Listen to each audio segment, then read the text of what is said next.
here is the non-alcoholic version of the Bile Bomb from Left 4 Dead 2. Alright, we're going to start off this time with 4 ounces of applesauce.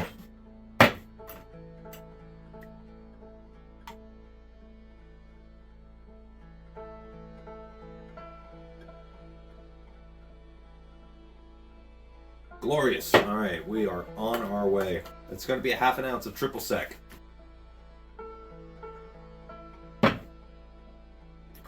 Alright. From there, we're going to do half an ounce of sweet and sour.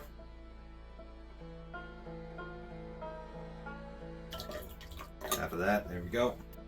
Now, we're doing 1 ounce of the lime juice.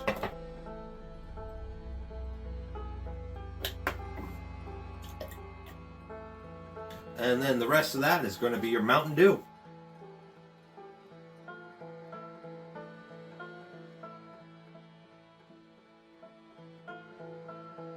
Alright, we're going to stir that up. We're going to let that settle.